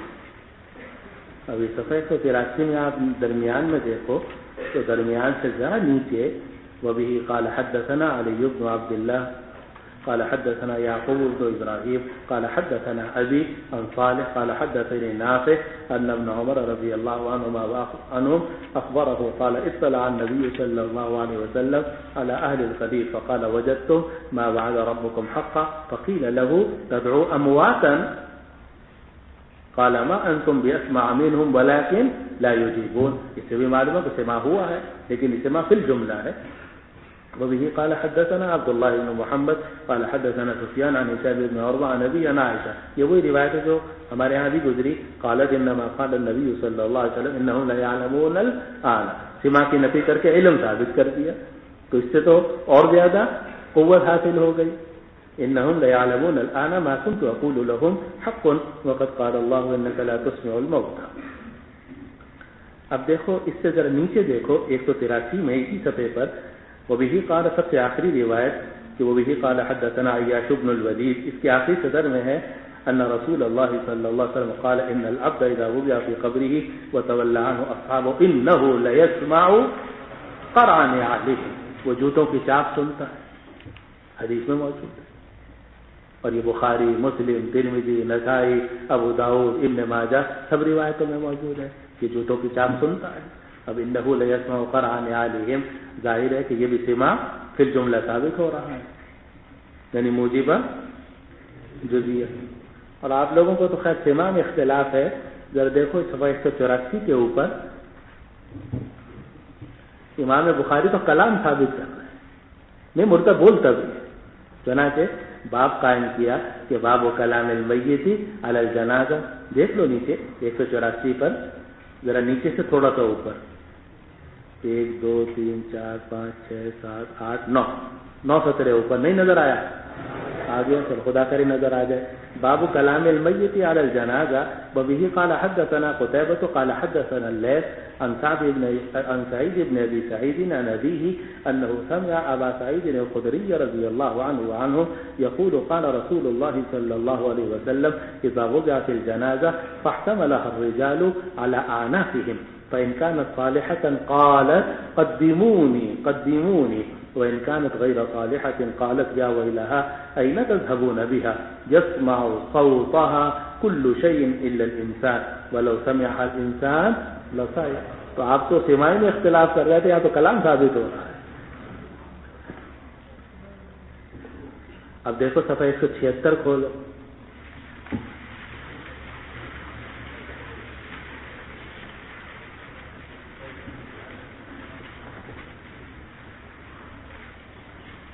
صفحہ 176 اس پر بھی امام بخاری رحمۃ اللہ نے باب قائم کیا کہ باب قول المیت وهو على الجنازہ قدمونی، اور پھر وہی روایت نقل کی کہ کان النبی صلی اللہ علیہ وسلم یقول اذا وضعت الجنازہ واحتملها الرجال على اعناقهم فإن كانت صالحة قالت قدموني وإن كانت غير صالحة قالت بعليا يا ويلها أين تذهبون بها يسمع صوتها كل شيء إلا الإنسان. اور آگے یہ صفحہ 178 کے اوپر پھر باب قائم کیا امام بخاری رحمۃ اللہ علیہ نے کہ بین السطور نہیں صفحے کے درمیان میں کہ باب المیت یسمع خفق النعال. یہ سب کیا ہے مولوی صاحب؟ عن قتادة عن انس رضی اللہ عنہ وعنہ ان النبی صلی اللہ علیہ وسلم قال العبد اذا وضع في قبره وتولى وذهب اصحابه حتى انه ليسمع قرع نعاله. تو یہ ساری آیات ہیں. اسی وجہ سے اہل سنہ والجماعہ فرماتے ہیں کہ نہ سماع کی بالکل نفی کی جا سکتی ہے اور نہ سماع کا بالکلیہ اس بات کیا جا سکتا ہے. اور احوط اور احتیاط کا طریقہ یہ ہے کہ سماع فی الجملہ کو ثابت کیا جائے. ہمارے دادا حضرت مفتی شفیع صاحب قدس اللہ سرہ نے ایک کتاب جو لکھی احکام القرآن حضرت تھانوی رحمۃ اللہ علیہ کے حکم سے، اس میں ان کا مشہور رسالہ ہے، اب یہ علیحدہ نہیں چھپا لیکن احکام القرآن کے اندر موجود ہے. تکمیل الحبور بسماع اہل القبور. تکمیل الحبور بسماع اہل القبور. اگر کسی نے مزید دلائل دیکھنے ہو تو اس میں جا کر دیکھ سکتا ہے. یہ مسئلہ تو ختم ہو گیا. یہ تھا سماع کا. دوسرا مسئلہ جو ان روایات کے اندر آیا ہے وہ یہ ہے کہ حضرت عبداللہ ابن عمر رضی اللہ عنہ نے فرمایا اور نقل کیا نبی کریم صلی اللہ علیہ وسلم سے کہ ان المیت یعذب فی قبرہ ببکاء اہلہ علیہ، کہ میت کو عذاب دیا جاتا ہے جب گھر والے اس کے اوپر رو رہے ہیں. میت کو عذاب دیا جاتا ہے اس کے قبر میں جبکہ گھر والے اس کے اوپر رو رہے ہیں. تو عائشہ رضی اللہ عنہا یہ فرماتی ہیں کہ کہ نہیں قرآن مجید میں ہے لا تزر وازرۃ وزر اخرى، تو حضرت عائشہ رضی اللہ عنہ فرماتی کیسے ہو سکتا ہے کہ رو کوئی رہا ہو، نوحہ کوئی کر رہا ہو اور اس کی وجہ سے عذاب کسی اور کو دیا جا رہا ہو؟ یہ تو قرآن مجید کے اصول کے خلاف ہے کہ لا تزر وازرۃ وزر اخرى، جو گناہ کرتا ہے وہ ذمہ دار ہوتا ہے۔ میت جب اس دنیا سے چلی گئی، مردہ جب چلا گیا تو پیچھے اگر لوگ اس کے اوپر نوحہ آہو بکا کر رہے ہیں تو میت اس کی ذمہ دار نہیں ہو سکتی، اور ان گھر والوں کے رونے کی وجہ سے میت کو عذاب نہیں ہو سکتا۔ یہ خیال ہے حضرت عائشہ رضی اللہ عنہا کا۔ لیکن اس میں بھی وہی بات ہے کہ نہ بالکل بالجملہ اس کی نفی ہے، نہ کلی طور پر اس کی نفی ہے، نہ کلی طور پر اس کا اثبات ہو سکتا ہے، بلکہ اس کے لیے علماء نے وہ بات ارشاد فرمائی جو آپ نے نیچے کتابوں کے اندر مشکات وغیرہ میں پڑھ لی ہوگی۔ وہ یہ ہے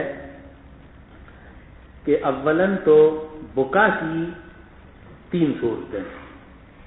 ایک بکا جو ہے وہ یہ ہے کہ آدمی صرف آنسوؤں سے رو رہا ہو، تو اس میں تو عذاب کا کوئی سوال ہی نہیں ہے، رونا تو بالکل جائز ہے، بلکہ یہ تو رحمت ہے جو اللہ تعالیٰ نے اپنے بندوں کے دلوں کے اندر رکھی ہے۔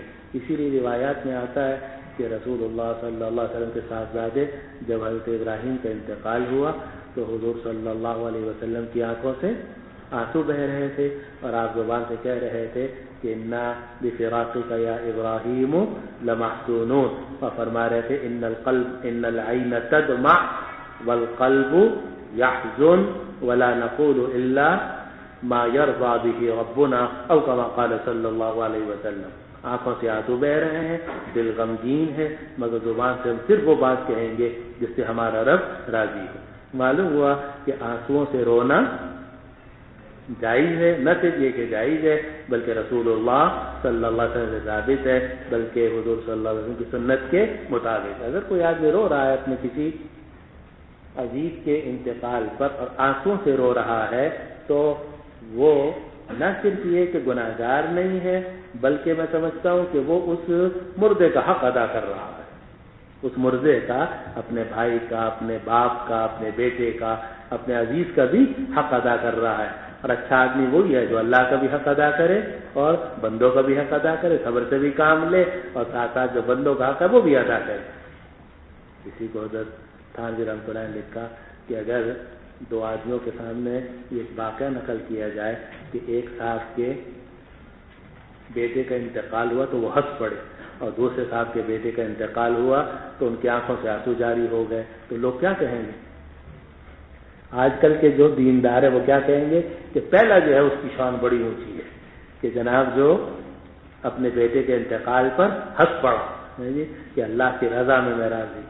لیکن حقیقت میں وہ صرف ایک غلبہ حال ہے جو اس بیچارے پر طاری ہے، جس کی وجہ سے ہم اس کو معذور قرار دیں گے، لیکن حقیقت میں اس کا مقام اونچا نہیں ہے۔ مقام تو نبی کریم صلی اللہ علیہ وسلم کا اور صحابہ رضوان اللہ علیہ مجمعین کا اونچا ہے کہ جو بندے کا بھی حق ادا کرتے تھے اور اللہ سبحانہ و تعالیٰ کا بھی حق ادا کرتے تھے۔ اس لیے کسی کے انتقال پر اگر آنسوؤں سے رویا جائے، اور آپ کو پتہ ہے کہ جب غزوہ موطا میں زید ابن حارثہ، جعفر طیار اور عبداللہ ابن رواحہ رضوان اللہ علیہ اجمعین کی انتقال کی اطلاع آئی تو روایات میں کیا آتا ہے کہ حضور صلی اللہ علیہ وسلم منبر پر کھڑے ہوئے تھے اور آپ کی آنکھوں سے آنسو جاری تھے، اور آپ فرما رہے تھے کہ جھنڈا لیا فلاں نے، پھر وہ شہید کر دیے گئے۔ آپ کا سارا منظر آپ کے سامنے دکھایا جا رہا تھا آپ کو، اور فرمایا جھنڈا لیا فلاں نے، وہ بھی، اور آپ کی آنکھوں سے آنسو جاری تھے۔ آنسو کس چیز کے جاری تھے؟ اسی لیے میں کہتا ہوں اس زمانے میں وہ ضرب مومن وغیرہ میں چھپ رہا تھا کہ فلاں کی شہادت ہوئی تو انہوں نے مٹھائی کا ڈبہ تقسیم کیا۔ میں نے کہا لو جی لو، نیا نئی نیکی آ گئی ہے، یہ نیکی کا نیا اسٹائل ہے کہ جناب اپنے عزیزوں کے انتقال پہ مٹھائی کے ڈبے تقسیم ہو رہے ہیں، حالانکہ حضور صلی اللہ علیہ وسلم تو کبھی مٹھائی کے ڈبے تقسیم نہیں کیے، بلکہ حضور صلی اللہ علیہ وسلم نے تو اس پر غم کا اظہار کیا۔ یہ تبھی غم ہے جو طبیعت والوں کو ہوتا ہے، جس کی طبیعت بالکل ہی پتھر ہو چکی ہو تو ایک علیحدہ بات ہے، لیکن اگر انسان ہوگا تو اس کے اپنے باپ کا، اپنی ماں کا اپنے بیٹے کا، اس کا تبھی غم ہوتا ہے۔ تو حضور صلی اللہ علیہ وسلم کے جب صاحبزادے کا انتقال ہوا تو آپ کی آنکھوں سے آنسو جاری تھے۔ حضرت عثمان ابن مظعون کا انتقال ہوا، آپ نے ان کی پیشانی کو بوسہ دی اور آپ کی آنکھوں سے آنسو جاری تھے، اور یہ وہ پہلے صحابی تھے جن کا ہجرت کے بعد انتقال ہوا۔ اور جب یہ عبداللہ ابن رواحہ اور جعفر طیار، زید ابن حارثہ، ان کی شہادتوں کی اطلاع یہ حضور صلی اللہ علیہ وسلم کی آنکھوں سے آنسو جاری تھے۔ پھر آپ نے فرمایا اب جھنڈا لے لیا ہے، سیف من سیوف اللہ، اللہ کی تلواروں میں سے ایک تلوار میں، یعنی خالد ابن الولید میں۔ تو اگر آنسوؤں سے، دیکھو بات کہیں بھی صحیح نہیں کرتے، لیکن خلاصہ یہ کہ اگر آنسوؤں سے رویا جائے تو اس میں تو کوئی قباحت ہی نہیں ہے، نہ صرف قباحت کوئی نہیں ہے بلکہ سنت سے ثابت ہے، اور اس میں مردے کا حق ہے جو ادا کیا جا رہا ہے، دل سے صبر کیا جا رہا ہے، آنکھوں سے آنسو جاری ہے، کمال ہے یہ۔ دوسری صورت یہ ہے کہ وہ جو رونا ہو وہ زبان سے ہو، یعنی لیکن غیر اختیاری، یعنی آپ نے اپنا منہ بند کرنے کی کوشش کی لیکن غیر اختیاری طور پر کوئی آواز بلند ہو گئی، تو یہ بھی اگرچہ پسندیدہ نہیں ہے مگر شریعت نے اس کو معاف کر دیا، کیونکہ لا یکلف اللہ نفسا الا وسعها۔ ایک آدمی اپنا منہ بند کرنا چاہ رہا ہے، چیخ روکنا چاہ رہا ہے، لیکن بے اختیار غیر اختیاری طور پر اس کے منہ سے کوئی آواز نکل گئی تو اس کو بھی نبی کریم صلی اللہ علیہ وسلم نے معفو عنہ قرار دیا۔ تیسری صورت یہ ہے کہ وہ باقاعدہ آواز نکال کے رو، چیخے مارے، اور یہ خلق و خرق، اپنا سر پیٹے اور جناب کپڑے پھاڑے اور چیخے مارے، یہ ہے نوحہ، اور یہ نوحہ اسی طریقے سے حرام ہے جیسے گانا حرام ہے۔ وَلَعَنَ اللَّهُ النَّائِحَاتِ وَالْمُغَنِّيَاتِ، تو جو گانے والیاں ہیں ان پر بھی خدا کی لعنت، اور جو نوحہ کرنے والی عورتیں ان پر بھی خدا، تو یہ نوحہ حرام۔ سمجھ رہے ہیں بات کو؟ تو پہلا مسئلہ تو یہ ہوا کہ بکا سے کون سا بکا ممنوع مراد ہے؟ تو اگر بکا صرف بالدمع ہو تو کوئی حرج نہیں، اگر صوت کے ساتھ ہے تو ناپسندیدہ، لیکن اگر غیر اختیاری ہے تو ظاہر غیر اختیاری کے اوپر اللہ تعالیٰ کی طرف سے کوئی مواخذہ نہیں ہوتا، اس لیے وہ بھی معفو عنہ ہے۔ لیکن اگر اختیار سے آدمی اپنی آواز نکالے تو وہ نوحہ کے اندر داخل ہے، اور نوحہ کرنا حرام ہے اور گناہ کبیرہ ہے۔ اب اس نوحہ کی وجہ سے، گھر والوں کے نوحہ کی وجہ سے میت کو عذاب ہوگا یا نہیں ہوگا، تو اس کے اندر 7 تعویلیں کی گئی۔ وہ تعویلیں آپ چھوٹی چھوٹی لکھ لو، بس وقت آپ میرا بھی ختم، ویسے تو صدر صاحب آج نہیں آئیں گے، اطلاع آ گئی ہے تو، لیکن بہرحال 7 تعویلیں لکھ لو۔ پہلی تعویل یہ ہے کہ یہ جو عبداللہ ابن عمر رضی اللہ عنہ نے فرمایا کہ ان المیت لا يعذب ببكاء اهله عليه اذا كان كافرا، اذا كان كافرا، تو کافر ہونے کی وجہ سے اس کو عذاب ہوگا، اذا كان كافرا۔ نمبر 2 اذا اوصى، دوسری تعویل یہ کی گئی کہ اذا اوصى، جب تو اس نے وصیت کی ہو، جیسے دور جاہلیت میں وصیت کی جاتی تھی کہ جب میں مر جاؤں تو میرے بننے کے بعد تم ذرا زوردار طریقے سے رونا، محلے والوں کو پتہ چلے کہ کوئی بڑا آدمی مرا ہے۔ تو اذا اوصى، تو اگر کوئی وصیت کر کے جائے گا تو وہ گناہگار ہوگا، اور میت کے رونوں کی وجہ سے اس پر بھی عذاب ہوگا۔ نمبر 3 اذا كان النوح معتادا فلم ينههم عنه، کہ اس گھرانے کے اندر نوحہ معتاد تھا، فلم ينههم عنه، اور اس نے ان لوگوں کو اس نوحہ سے منع نہیں کیا، تو اس کا مطلب یہ کہ یہ ان کے نوحہ کے اوپر ایک طرح سے راضی ہے۔ اس کو چاہیے تھا کہ مرنے سے پہلے وصیت کرتا کہ دیکھو بھئی ہمارے ہاں نوحہ کی یہ مصیبت ہے، تو آپ لوگ خدا کے لیے میرے مرنے کے بعد نوحہ نہ کرنا، لیکن اس نے وصیت نہیں کی، تو گویا کہ وہ اس پر راضی ہوا، اس رضا کی وجہ سے ان المیت لا يعذب ببكاء اهله عليه میں داخل ہو جائے۔ کتنے ہو گئے؟ 3۔ چوتھا یہ تعویل کی گئی کہ ان المیت لا يعذب ببكاء اهله عليه اذا مدح على الافعال المحرمه، اذا مدح على الافعال المحرمه۔ چوتھی تعویل اذا مدح على الافعال المحرمه، کہ بھائی تو تیری شراب کے پیپے اب کون پیے گا، تو ظاہر شراب ہے اور وہ رکھی ہوئی ہے اور اس کے اوپر اس کی تعریف کی جا رہی ہے، تو اس صورت میں اس فعل حرام کی وجہ سے اس کے اوپر عذاب ہوگا، کیونکہ وہ ایک صدقہ جاریہ کی طرح ایک گناہ جاریہ خطیہ جاریہ چھوڑ کر گیا ہے۔ 4 تعویلیں ہو گئیں۔ 5ویں تعویل یہ ہے کہ جو تعذیب کے معنی ہے وہ تعذیب نہیں بلکہ توبیخ ہے۔ توبیخ کا معنی ہے کہ اس کو دھمکایا جاتا ہے، جیسے کہ روایات میں آتا ہے کہ ایک صحابی کا غشی طاری ہوئی تو ان کی جو بہن تھیں وہ کہنے یا جبلا یا فلاں، تو فرمایا کہ جب تم یہ کہہ رہی تھیں تو فرشتے مجھے کہہ رہے تھے کیا تو واقعی پہاڑ ہے؟ یا جبلا ہے پہاڑ۔ اس زمانے میں اس طرح کے ہے شیر پاکستان اور شیر بنگال وغیرہ وغیرہ طرح طرح کے لوگ القاب استعمال کرتے ہیں، تو وہ فرشتے کہہ رہے تھے کیا تو واقعی ایسا ہے، کیا تو واقعی پہاڑ ہے، کیا تو واقعی شیر ہے؟ تو یہ توبیخ ہے۔ تعذیب سے مراد کیا ہے؟ توبیخ ہے۔ بس یہ 5 تعویلیں رکھوں، 2 تعویلیں اور بھی ہیں، چلو وہ بھی لکھ لو۔ 6ٹھی تعویل یہ کی گئی کہ تعذیب سے مراد ہے تعلم المیت۔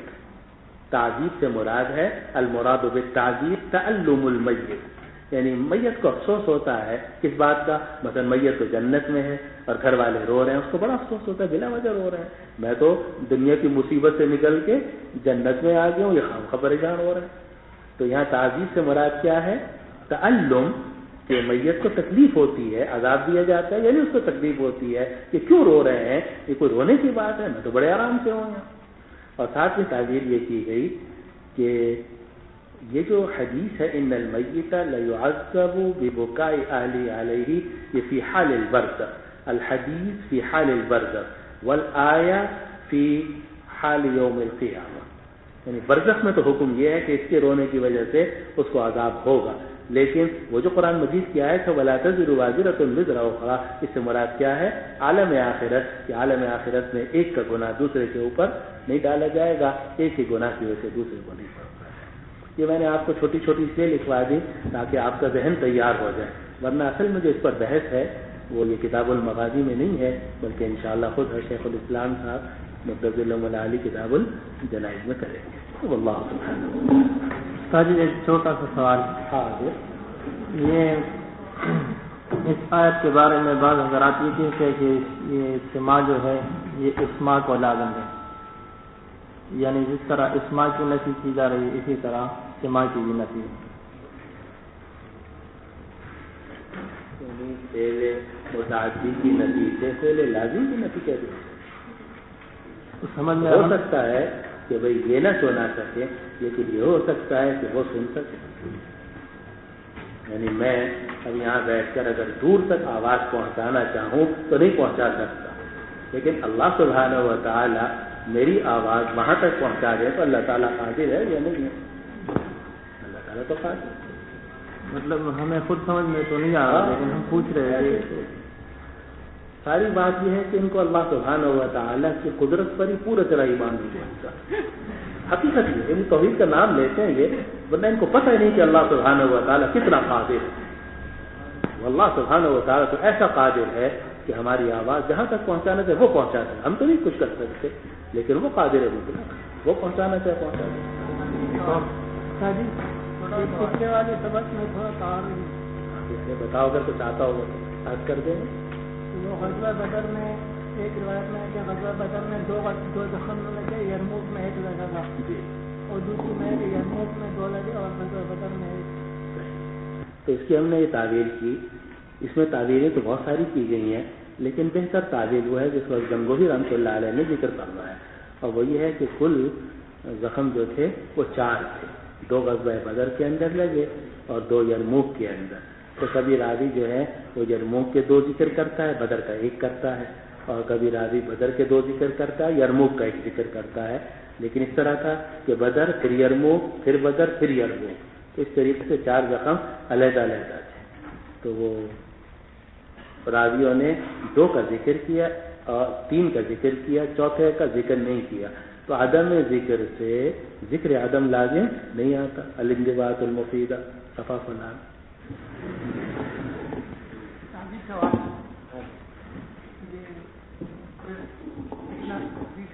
کرتے ہیں کہ امام قابل ہے، تو اس کے بارے میں امام بخاری نے قتادہ کا قول نقل کیا ہے احیاہم اللہ حتی اسمعہم، کہ اللہ نے ان کو زندہ کر دیا تھا.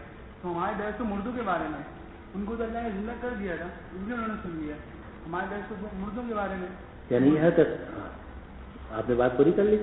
ہاں، حضرت امام بخاری رحمۃ اللہ علیہ نے حضرت قتادہ رحمہ اللہ کا قول نقل کیا. یہ امام بخاری رحمۃ اللہ علیہ نے تو اپنی رائے ذکر کی، نہ عبداللہ ابن عمر رضی اللہ عنہ کی، اور نہ ہی حضرت عائشہ رضی اللہ عنہا کی. یہ کسی کی رائے نہیں ہے، بلکہ حضرت قتادہ رحمہ اللہ کا اپنا خیال ہے. لیکن اگر ان کے خیال کو آپ لے بھی لیں تو بعد میں حیات ثابت ہو گئی نہیں ہو گئی. یہ جو پتھری حضرات ہیں وہ تو صرف حیات ہی کے ان کے اور تو پھر بھی حیات ثابت ہو جائے گی. حیات کے اوپر تو اختلاف ہی نہیں ہے. نہیں حیات بعد الموت کو تو اختلاف ہے نا، کہ مرنے کے بعد دوبارہ حیات ہو سکتی ہے نہیں ہو سکتی، اور ہوتی ہے یا نہیں ہوتی. اہل سنہ والجماعہ کہتے ہیں کہ مرنے کے بعد پھر حیات ہوتی ہے، اور جسم کے ساتھ اس کا تعلق ہوتا ہے، جسم کے ساتھ اس کا تعلق ہوتا ہے. اور یہ جو منکرین ہیں یہ صرف حیات ہی کے منکر ہیں. حیات کو تو مانتا ہوں میں، امام کو نہیں مانتا، تو وہ اہل سنت میں نکل جاتا ہے. وہ نہیں، اہل سنت سے نکلنا اس لیے مشکل ہے کہ چونکہ حضرت عائشہ رضی اللہ عنہ کا اختلاف آ گیا نا، بہت بڑی خاتون ہے وہ، اس لیے اگر کوئی اس میں اختلاف کرے گا تو اب اس کو اہل سنت والجماعہ سے خارج قرار نہیں دے گی. تو ان سے تو رجوع ثابت ہو گیا تھا حضرت عائشہ. کیا آرام سے بتاؤ مگر اپنی اصلی آواز میں.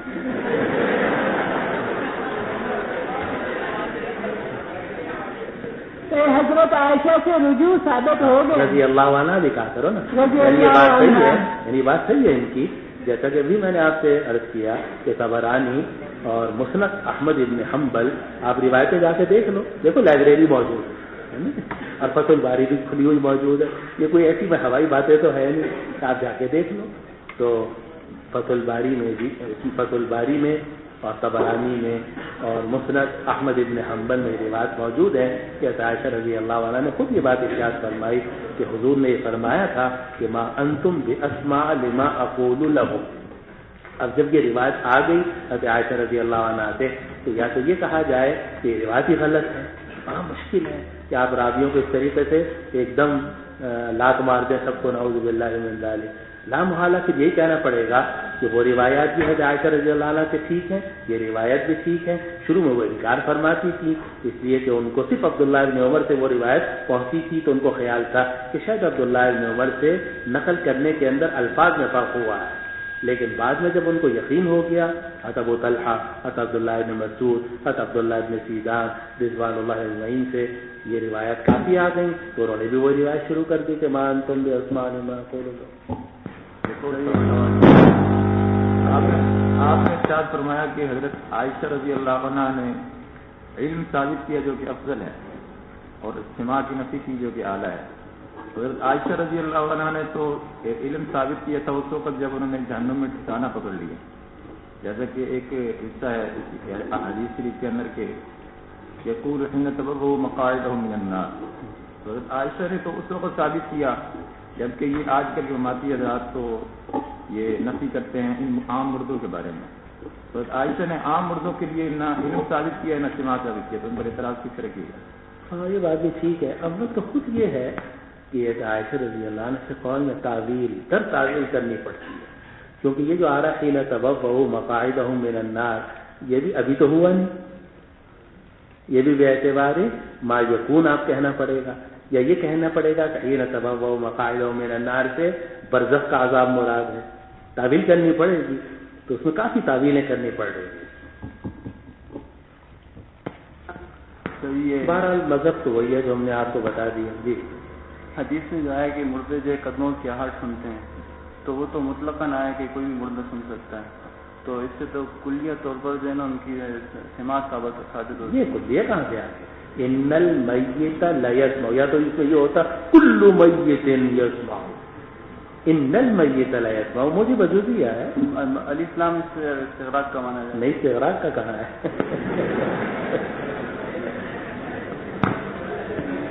ہے سب موجی وجودی، تو بریلوی تو نہیں ہوتا. چلو جی واللہ